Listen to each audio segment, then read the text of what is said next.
Good morning, everyone. Happy Memorial Day. It is Monday, May 31st. Here in Zhongshan, China, it is about 11 o'clock at night, a little after 11 o'clock, but I know most people are waking up there in the morning in America. So I want to wish everyone back home a very, very happy Memorial Day.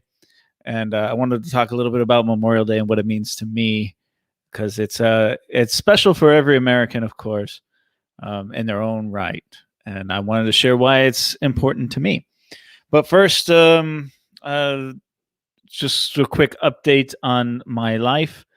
I have finished up the term at the college. The term is still going, but my classes are completed.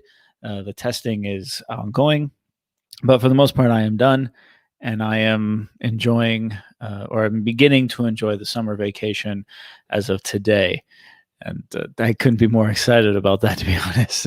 So I have a lot planned, but they're all tentative plans based on what's happening in the world and what's happening here in China. As many of you probably know, there has been a small outbreak in Guangzhou, which is not far from me. It's about an hour north of me. I spent the weekend in Huizhou visiting Mona, and I drove back this morning just on the expressway coming through. So I didn't actually get into Guangzhou at all. But Zhongshan is in between Guangzhou and Macau.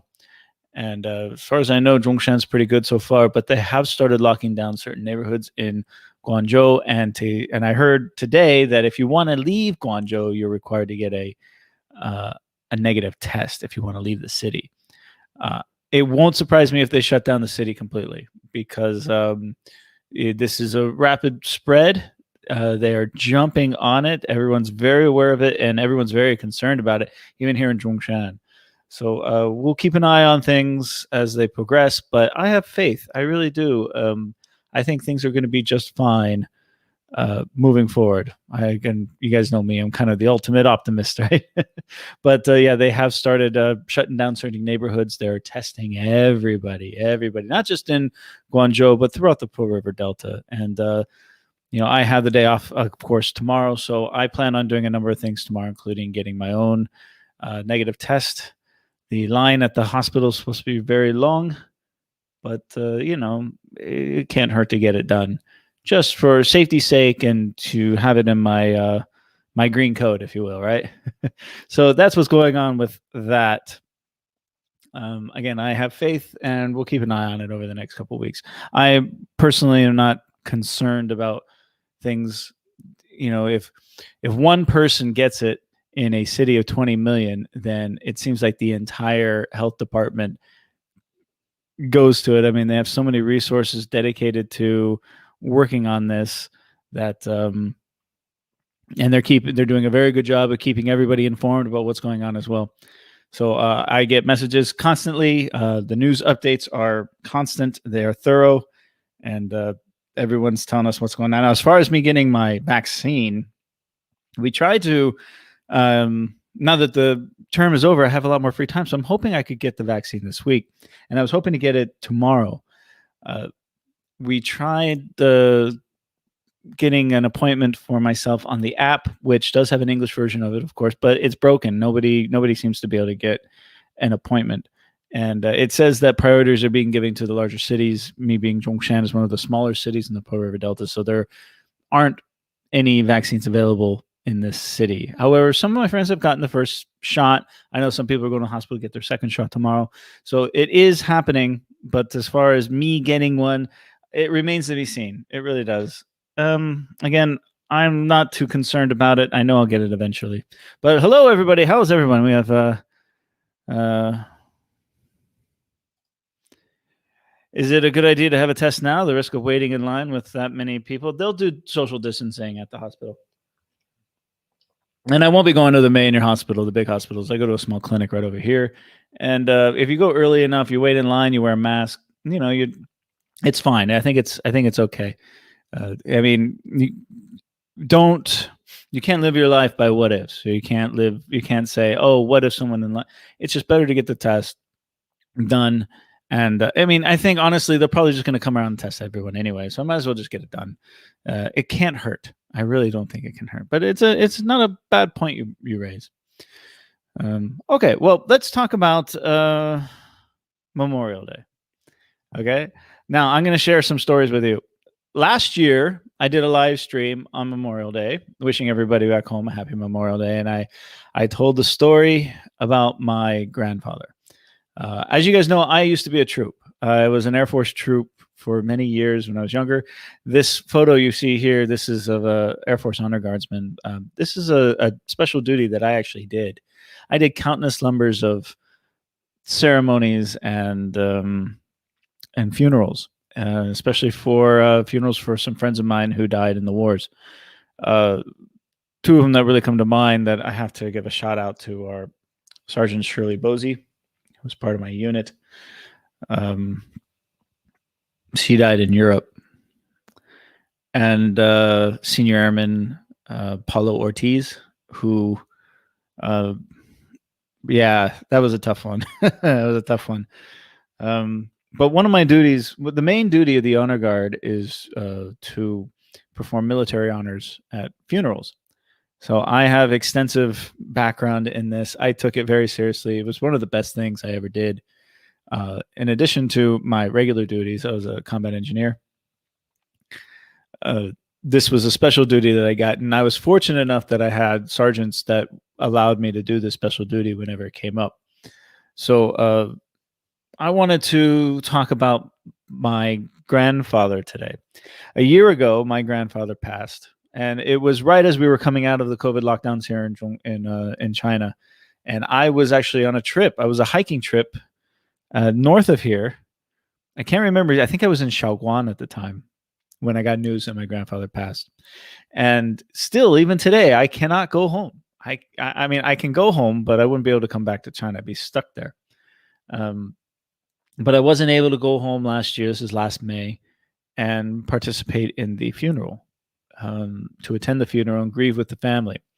So I did it in my own way via the phone and messages with my family, and sharing a live stream that evening that how I was feeling. And yeah, I was a little emotional, I'll admit. It's been a year, and it's another Memorial Day. And during that live stream, because I was on the road, I didn't have everything set up to share with you exactly everything about my grandfather. As far as I know, there weren't very many people in my family who served in the military. I was one of the few. My grandfather and I always shared. We always shared, that kinship. So to honor my grandfather today, I would like to share with you his story. And I think it will blow you away. So what I'm going to share with you is something that my father had written, and he sent to me the day he told me that my grandfather passed. This is my mother's father. His name was Alan Jones. And my middle name is Alan, so I was named after him. He was my namesake, and I remember growing up. I had great fond memories of my grandfather. I would see him maybe once a year. We would drive from Southern California to Northern California for Thanksgiving up to San Jose, which is where my parents went to university and actually met.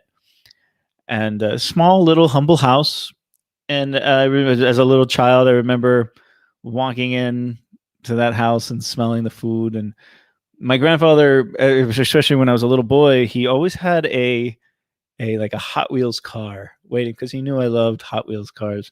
So he always took me to the back, and he always had some kind of Hot Wheels toy or something waiting for me. It's one of my fondest memories. And he was a big football fan. He loved football, so we always watched football. And at the time, I hated football, of course. But yeah, fond memories of that.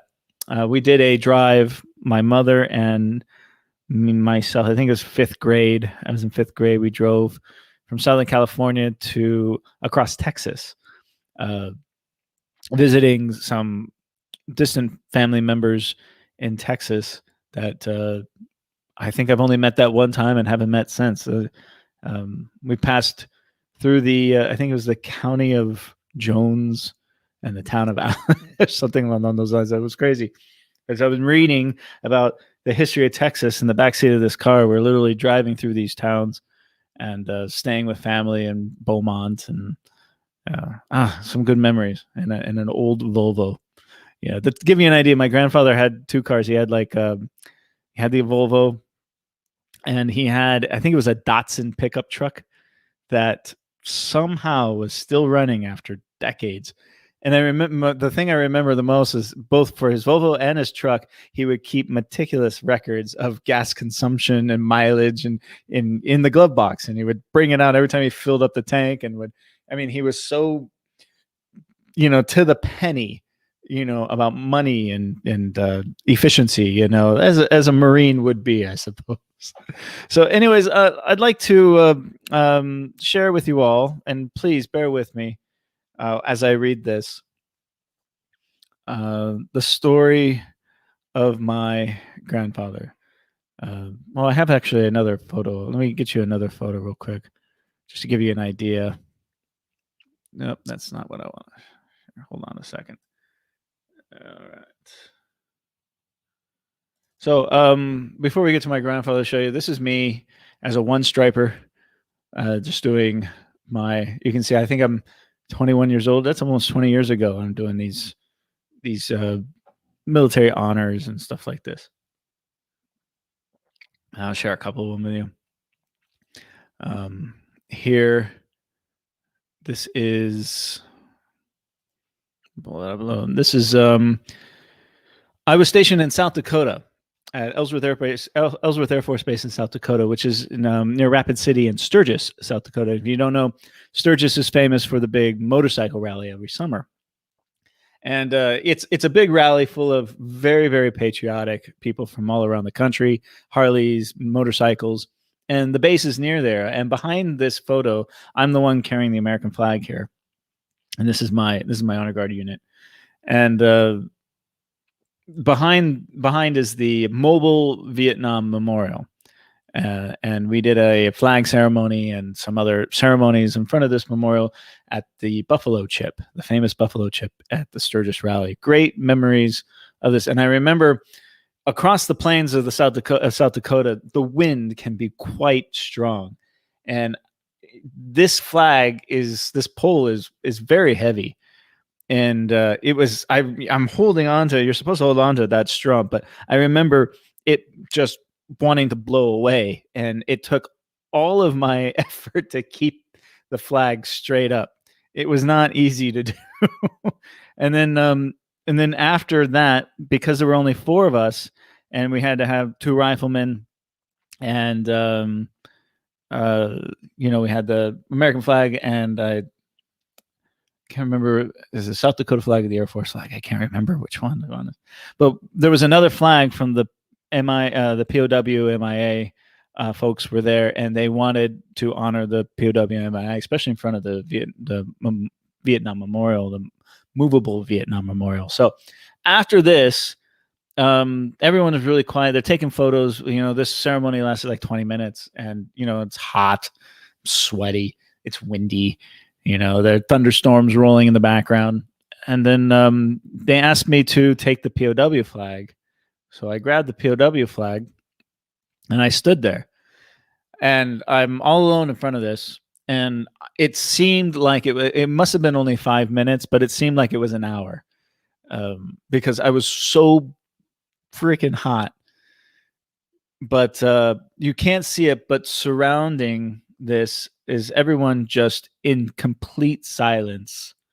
A couple photos, you can hear photos, cameras going off in there. But for what was only about 5 minutes, I just stood there, and nobody said a word. There was no concert going on. Nobody was drinking. It was dead silent. And some people were praying. Some people were doing their other things.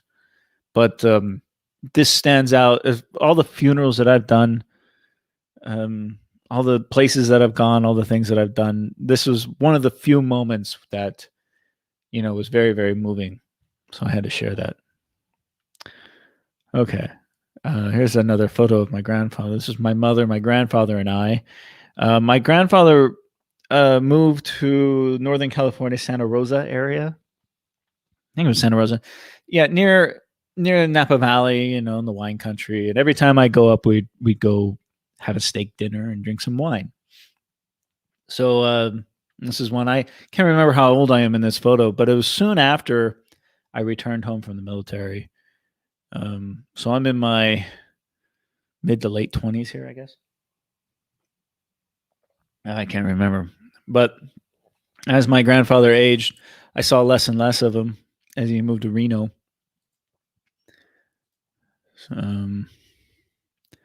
And this is a photo taken my mother and him not long before he died. So bear with me. I'm going to share with you his story. R.I.P. Alan Jones, 95, United States Marine Corps, 1st Marine Division, 1942 to 1946. Veteran of landings at New Brunswick, Peleliu, and Okinawa. Served under Chesty Puller. At Peleliu, he drove an LVT-2 amphibious tank off a troop ship and made 7 trips to the beach, ferrying Marines over the coral reefs to the shore through murderous gunfire. During that first morning of battle, 70% of his company was killed in action. A proud American and a Marine to the day he died. It was very fitting, by the way, that, him being a Marine really influenced how he lived his life, and he died on Memorial Day a year ago at 95. I hope we all can have such longevity. So again, this was written by my father. If there is one thing you could say that defines Alan Jones as a man, it's that he is a Marine. It defines him as a person. He will consider himself Marine till the day he dies. Alan joined the Marine Corps during World War II at the age of 17. He used his high school graduation card to verify his age. When he finished basic training, he was shipped off to the Pacific Theater and became part of the 1st Marine Division just in time for their landing on New Britain.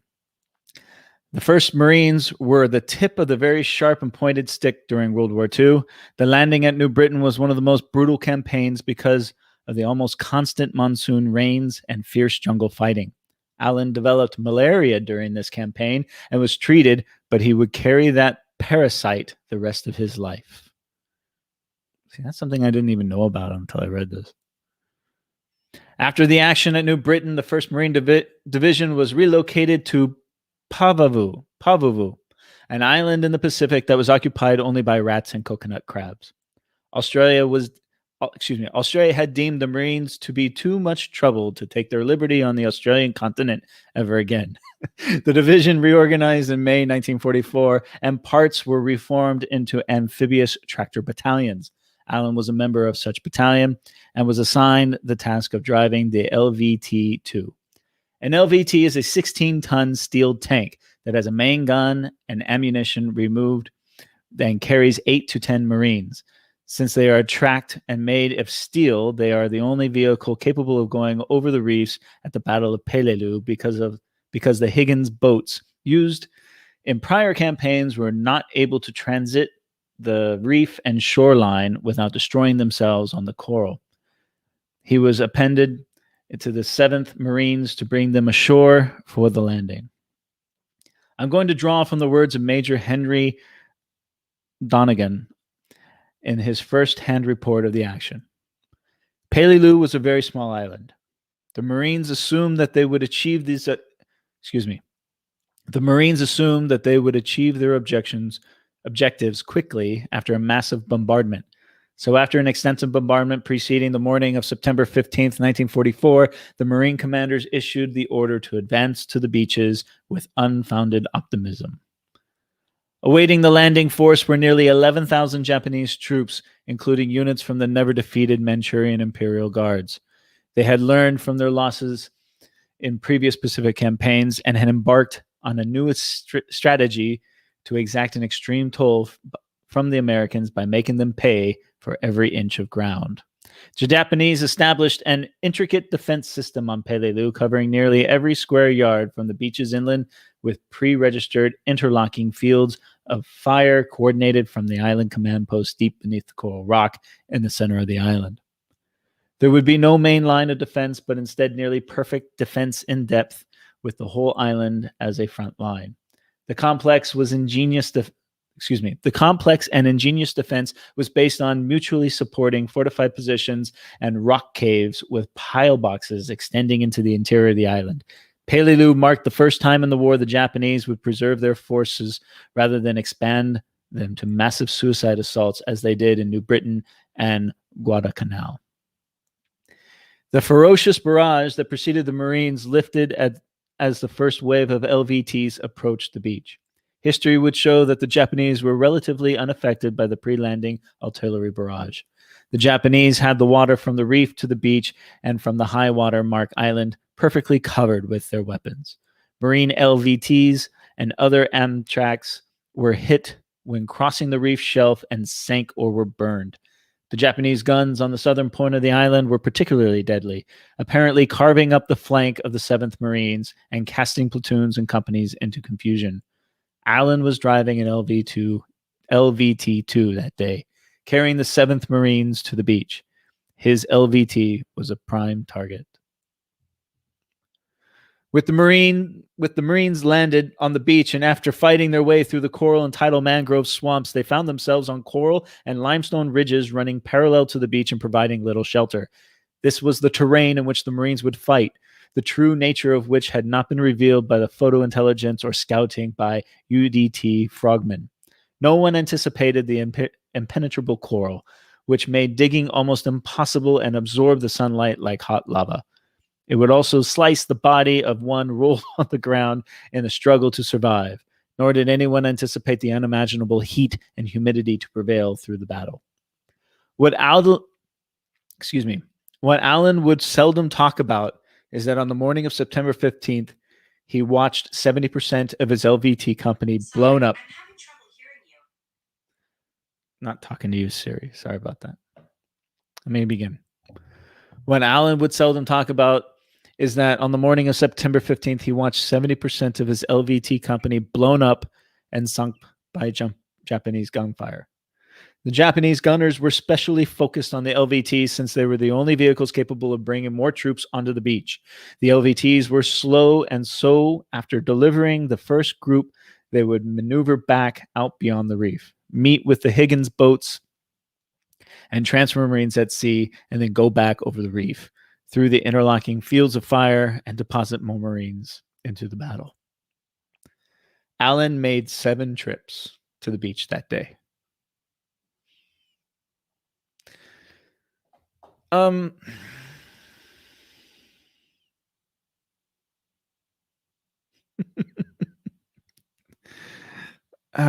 It continues.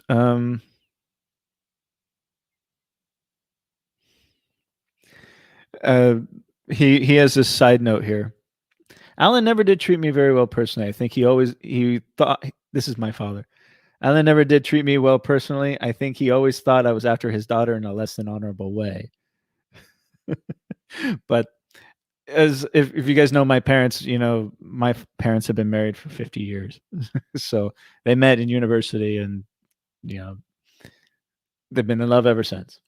But I don't have a shelf in my honor closet high enough to command the respect I have for someone who actually lived through that battle in September 1944 and voluntarily entered that particular level of hell not 1 but 7 times. His service epitomizes the mantra of duty, honor, country.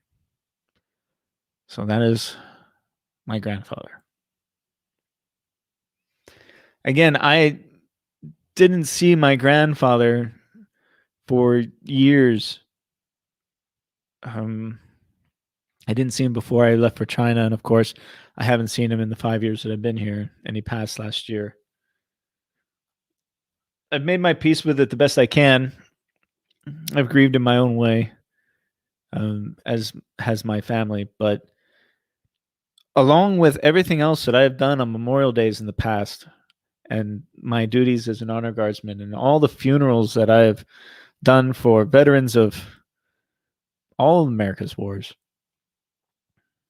and burying my friends, and then my grandfather very poignantly passing on Memorial Day a year ago, I think each and every Memorial Day will be special for me.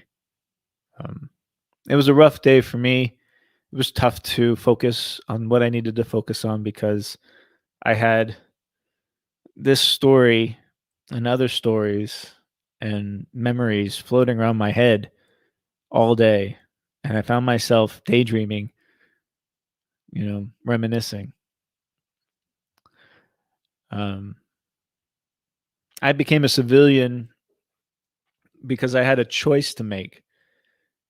The choice was to continue with my military career and move to Kunsan Air Base in Korea with a fresh new stripe on my shoulder, and or get out and go take a well-paid internship, really, at a financial firm in Newport Beach.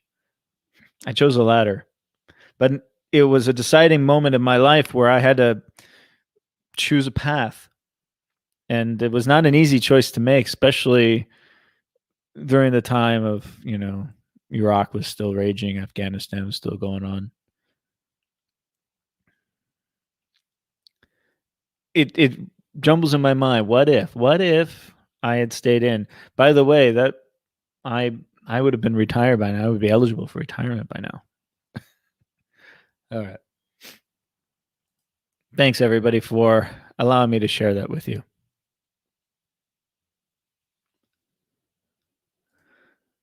Stephen asks, some people feel regret now and then when they miss their beloved one's last moment. Do you? Um that's a great question. Maybe a little bit.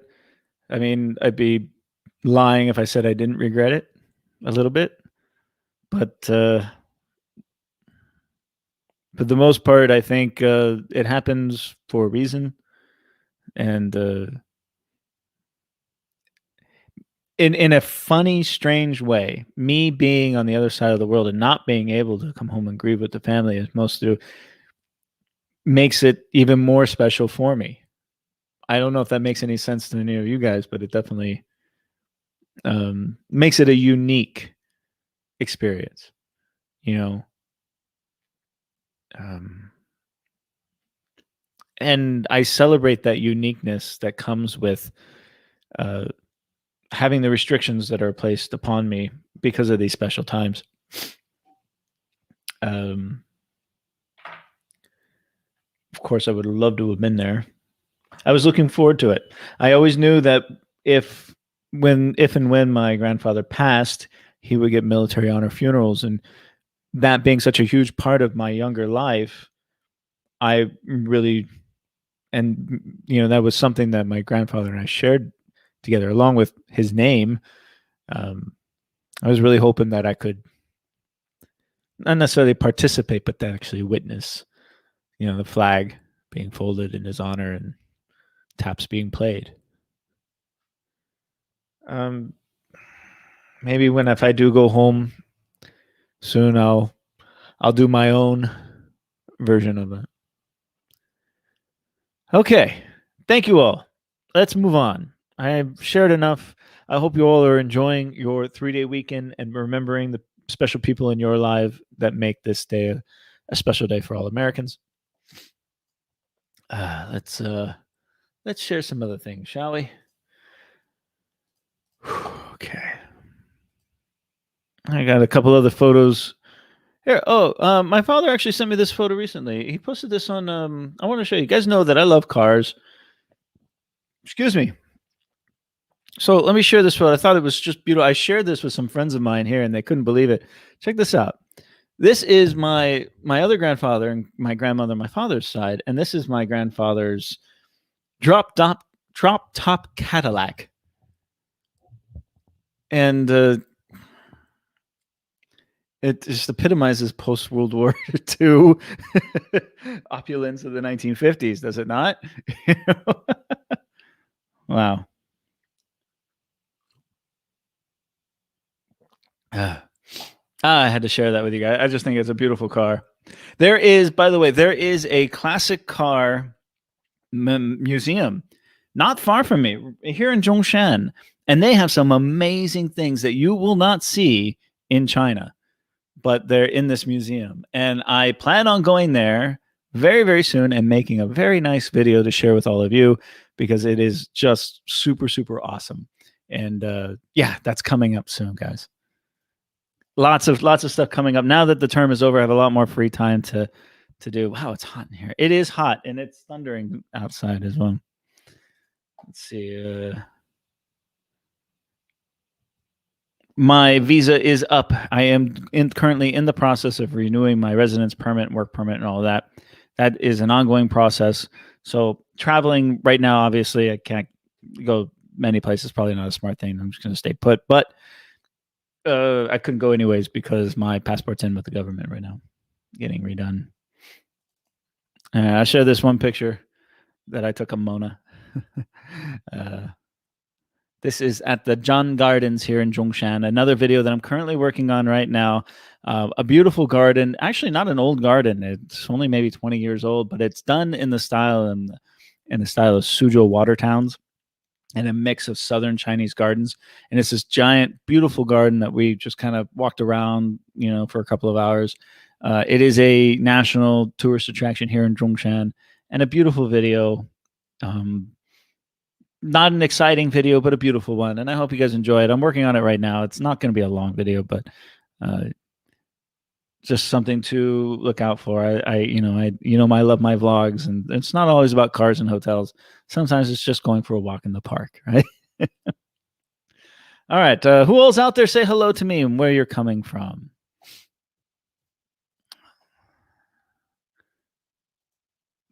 I'm just getting the news ready. Okay. Yeah. Sorry. Okay. Okay, so let's get to the news, shall we? By the way, I do plan on having some guests on this summer behind the Rojo rope. As you guys know, many live streamers and vloggers here in China, we like to get together and share some live streams. Everyone has been super, super busy, especially towards the end of the term. Now that summer's here, we're all going to be enjoying the summer to the best we can here in China, and hopefully sharing some live streams. So be on the lookout. I got some really, really well-known guests that are going to be joining us, not just here in the studio, but also via, the internet, I guess. All right, let's do some news, shall we? Okay, all of my live streams are brought to you by fcustom.com. Here you can get customized jerseys for baseball, basketball, and football. They're even doing hoodies and now basketball shorts. You can get them fully customized however you like it. I have mine. My family has theirs. Baseball season is in full swing. Go Dodgers. And you can check it out. Hit the link below and enter the coupon code WalkaboutRojo for an additional 10% off your purchase. Help support the channel, help support me and what I'm doing here, and get yourself a nice gift, guys. Go for it. They're pretty fun little things that you can customize, and they do have free shipping within the United States. Rojo Reads the News is my other YouTube channel, which obviously I haven't updated in 2 months, but now the summer's here. I'm going to be doing this a lot more. I really enjoy making these little news videos about life in China, business, entertainment news, anything and everything that interests me. And I hope you guys go and subscribe and watch Rojo Reads the News. You can buy me a coffee. Thank you very much, Mike, for buying me another cup of coffee. I did enjoy it, dude, a lot. And you can support me on Patreon. I have 3 Patreons. I make $18 a month. If now, you don't have to give money. I don't ask for money. But I will say this. If you are looking to give to, a creator or give to someone who you think is doing good work, the next time that happens in your head, please think of me. This is, every little bit helps. I'm a poor English teacher. Okay, but before we get to the news, let's start with adhere to your own individual aesthetics and create a splendid life of romantic residence in 430 square meters. This is a large one. I love to share interior.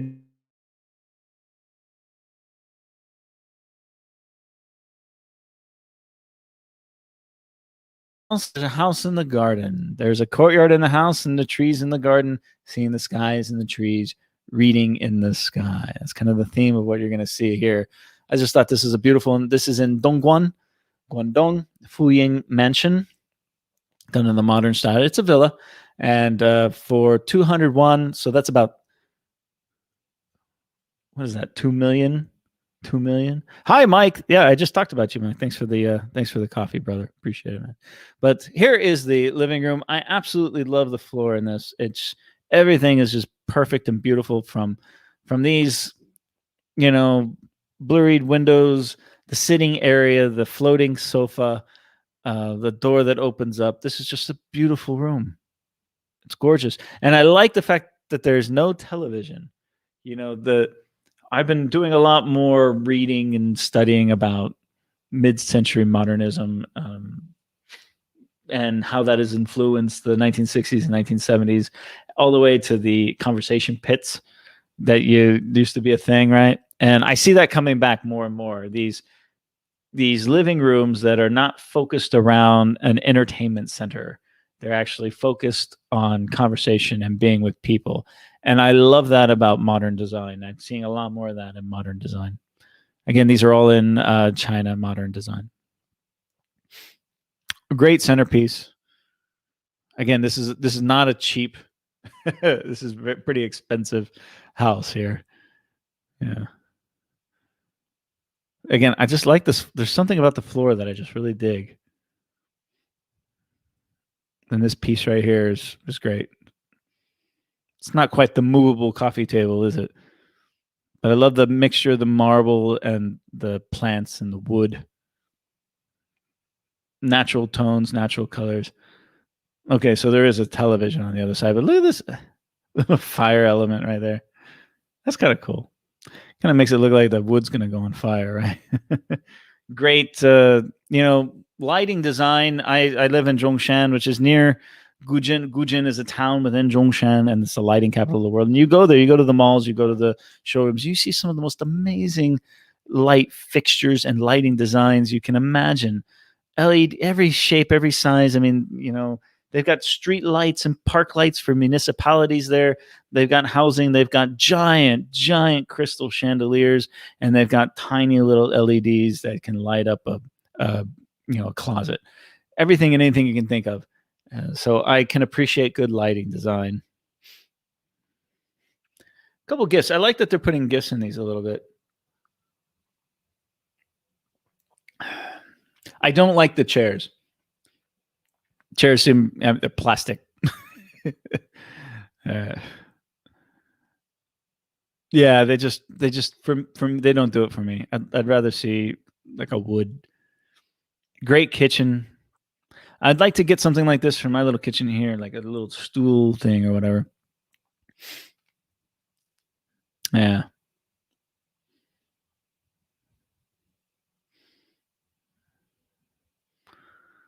I love this element too. I'd like to see more of that. Bedroom with a little bit of color papakujin in the corner. Yeah. In my opinion, that is the most beautiful Chinese instrument is the gujin. We have here in the malls, they'll have a giant stage, and all like the little girls who are practicing have their like little recitals, and they all play together. And man, some of these girls, they look like they're 10 years old, are fantastic. And you just sit there and marvel at the skill that they have.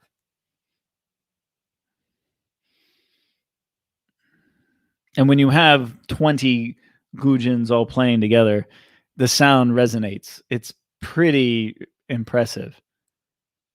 Oh, it's kind of. There's a very modern bathroom.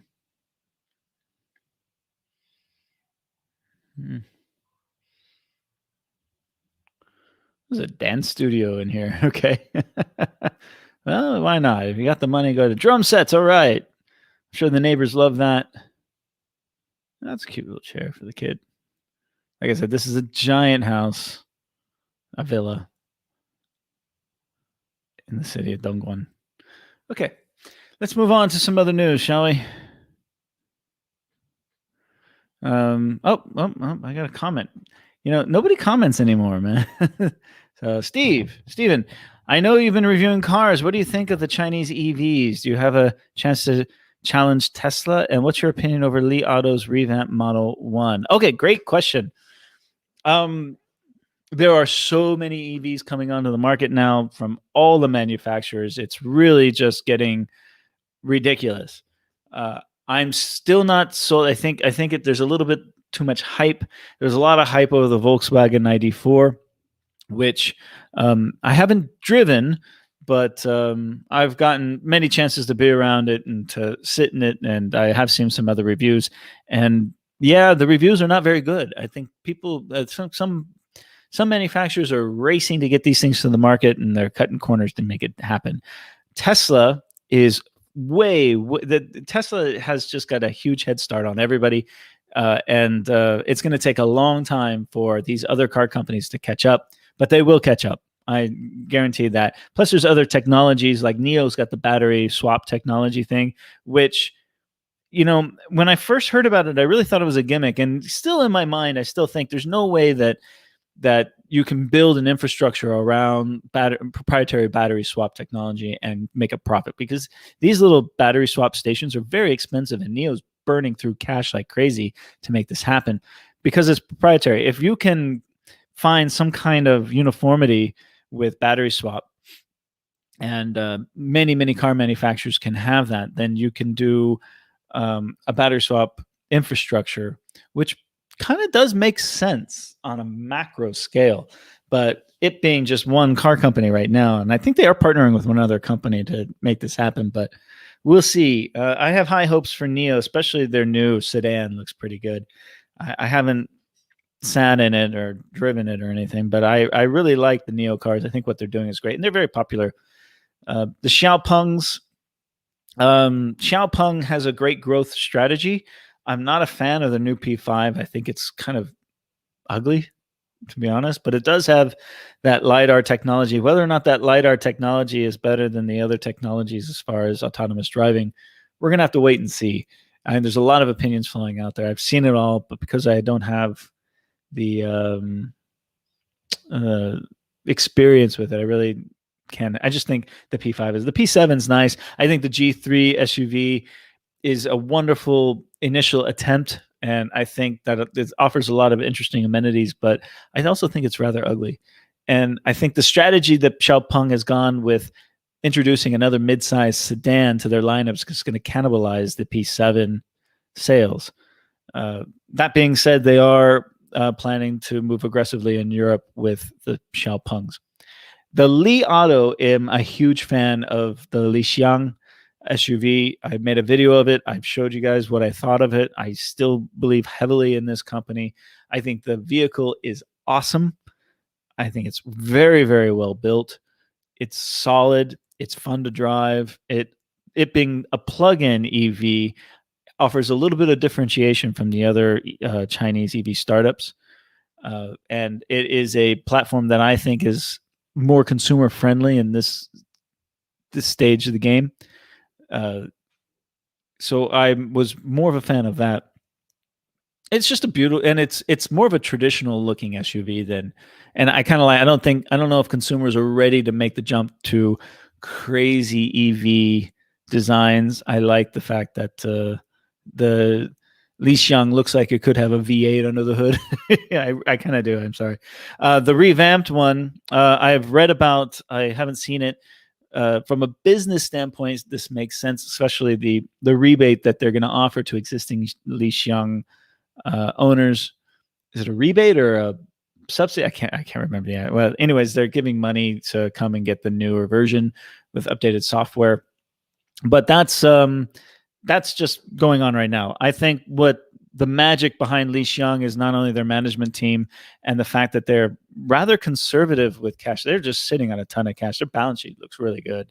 And I think they're better positioned for growth in the future. NIO is growing by leaps and bounds, and man, they are investing a ton in that new NIO City, Factory City, R&D kind of place. And I think that is going to be something huge for NIO in the future. And I'm actually taking a look at NIO very closely as something I might want to get involved a little bit deeper into. But Li Xiang, I think, is a very safe bet, and I'm very, very excited to see what they have in store in the first or second quarter of 2022 when they release their second model. There's a lot of chatter about what the second model will be. Some people say it's going to be like a compact sedan or a mid-sized sedan. I think it's going to be a compact SUV. That's me personally, because they kind of were originally going to build small little SUVs, and they elected to build the luxury SUV instead. And I think if they're smart, they know the market's going. Compact SUVs are the hot ticket. I think, like I said, with Xiaopeng, they went with another mid-sized sedan. I think that was the wrong move to make. As SUVs continue to become more and more popular, and they're just not slowing down. So that's my personal opinion. As far as the Auras go, the Auras are popular because they're cute designs and they're relatively inexpensive, but I don't think there's necessarily anything special about them. The Wuling EV is super cheap, but man, I wouldn't drive that thing. It's just too small and too dangerous. GAC offers the Ion, which I have not driven, but I've ridden in many times because they're a common DD car here. And I got to say, I'm pretty impressed with the GAC, the Ion electric cars. They seem like well-designed, solid vehicles, very sturdy on the road. And, just sitting in the back seat in a DD. I'm quite impressed with them. I really am. We'll see what Geely has in store and all the other manufacturers here. The BYDs, I'm pretty bullish on BYD. They're offering a value, a performance and quality value for the money that no other company is offering. I think they're the good middle ground, and man, they are selling like hotcakes. If they could just get rid of "Build Your Dreams" on the back, if they could just do that, then I would be 100% sold on a BYD. But again, I'm not 100% sold on actually a full EV car. The infrastructure is all around, and every morning you go out in front of the mall here and you see all the DD drivers, most of them BYDs. There's a couple Dongfeng and a couple GACs and stuff, a couple BYD. They're mostly BYDs here, and they're all charging. They're sitting there, on the hoods of their car, playing with their phone for half hour, an hour while their cars charge. I just find that to be annoying. I'd rather just show up at a gas station, fill up in 2 minutes, and be on my way. That's just me. So I'm not 100% sure where they're. Plus, fast charging, of course, degrades the batteries a little bit more. But here in the mall, if you go down to like the bottom garages of all the malls, and even out in there, out in the city, they got all these charging stations everywhere.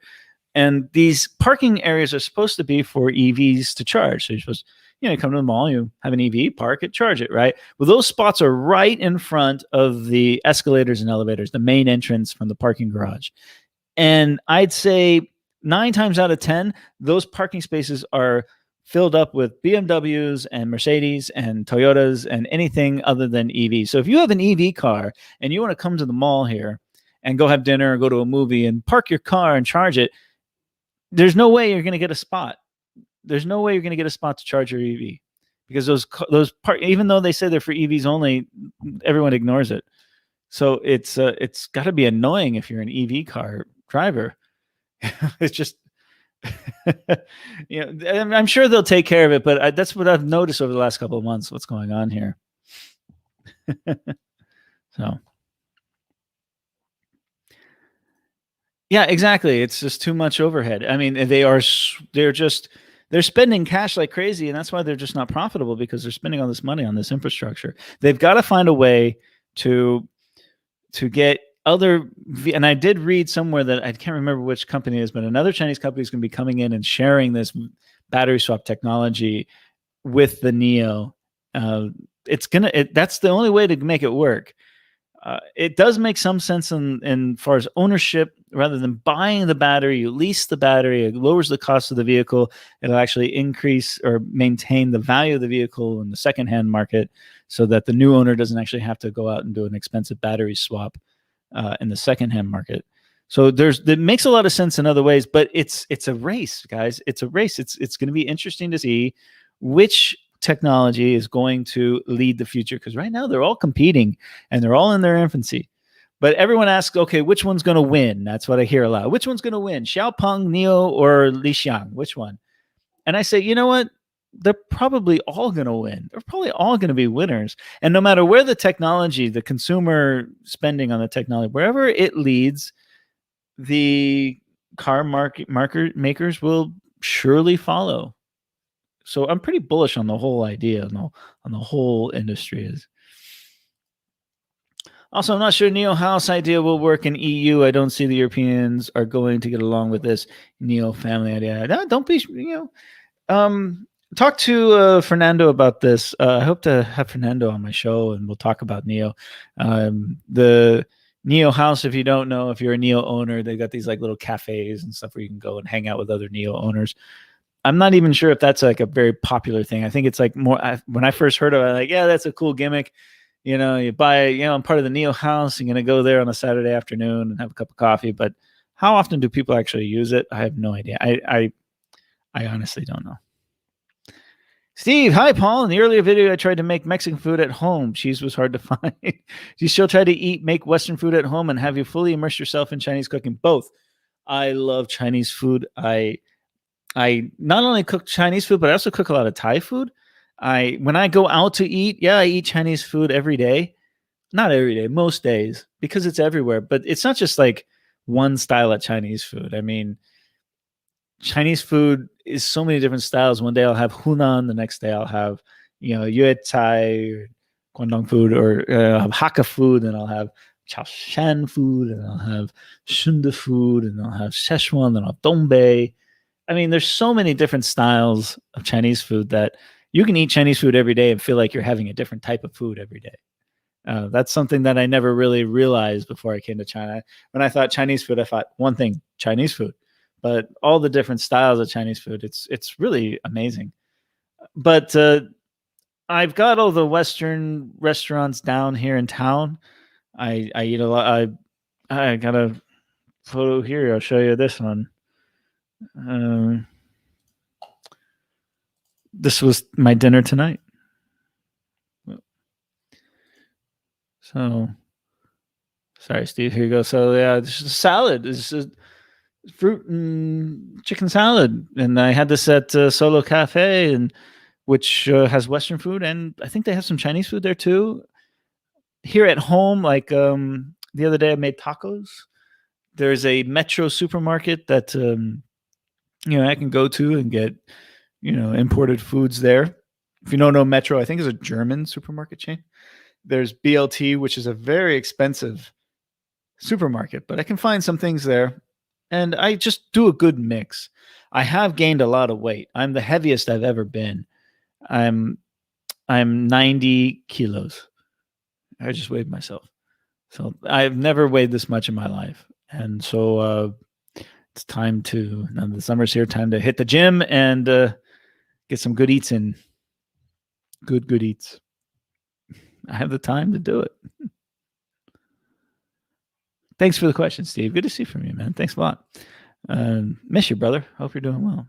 Had you got vaccine? Nope, haven't. I went into that earlier. We're going to see about this week, but I don't think it's going to happen. Zhongshan is not on the priority list for the vaccines.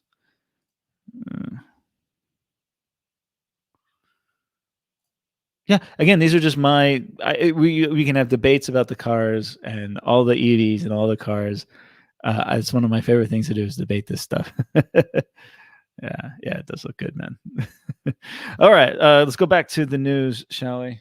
Okay. Oh no, I just deleted it. Ah, darn it. I'm sorry. I hit the wrong button and deleted all the news. In the news, we were going to talk about a couple of things.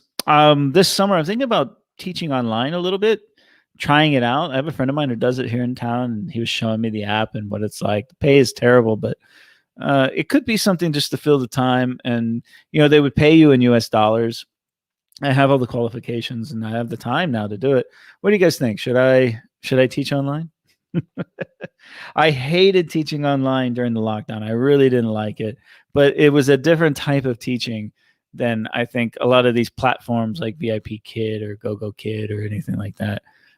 I'm going to put a lot more effort into this YouTube channel. Rojo Reason News as well. I got a lot of things planned. A lot more car reviews. I got the Geely Jaji coming up. I've got the Geely Icon that I'll be filming this week. I'm very excited about that. I've got a special, the Landwind X7. If you don't know that one, that's the I think it's the X7. It's the one that was a blatant copycat of the Range Rover Evoque, right? I got a buddy of mine, an old student that has one, and he has agreed to let me film it. And he's very aware of it. It'll be very interesting. I think his is like 6 or 7 years old, but it's still running and still looks good. So I can't wait to film that one. I got Zhongshan, which is a Chang'an sub brand, a fairly new one. I'll be doing a walk around of those Dongfeng, all the Dongfeng vehicles, as well as you guys know the Geely vehicles have all been made available to me. Now I've got the Dongfeng lineup available to me completely. So I'm going to be doing a lot of that as well. The Hi-Fi EV, I can't get up to Guangzhou right now for the reasons we all know. But once that opens up, there is a Hi-Fi experience that I'll be doing up there. Hopefully get behind the wheel of the Xiaolan P5. What else? Yeah. Oh, I've got a couple minivans, including a Mercedes minivan that I'll be reviewing. So those are the car videos. As far as hotel videos go, excuse me, the two that stand out the most right now for me, of course, Guangzhou is supposed to go up there this weekend. That's probably not going to happen. But the highest hotel in the world is the Rosewood in Guangzhou and in Tianhe. And it looks like I'm not going to be able to do that. It wouldn't be smart of me to do that. Right? So that's one hotel. The other one is down in Zhuhai at the Qianlong, which is one of the largest hotels in China. It's supposed to have an amazing swimming pool right next to the Qianlong Ocean Park. I'm really, really excited about that. Also, I think it's, God dang it, the Four Seasons. There's another hotel in Zhuhai, and it's escaping my mind right now. Anyways, I'm also, I had the plan to go out to Yangshuo again and spend a couple of nights in the hills, not necessarily in Yangshuo, but in like Guilin County, the Guilin area, in the mountains, doing some yoga and relaxing a little bit, getting out of the city and kind of just decongesting from the stress of the term now that it's over. Of course, all of this is on hold until we see what happens in Guangzhou. So I'm just going to stick around here. And I've got the music of Walkabout Road. A lot of you guys like to comment about the music in my vlogs. It's all from the YouTube studio. Most of it's from I got a couple other places I get music from, but I'm putting together I'm just going to throw it out there for you guys to enjoy it. Really, all the music, throw it together in a couple of vlogs.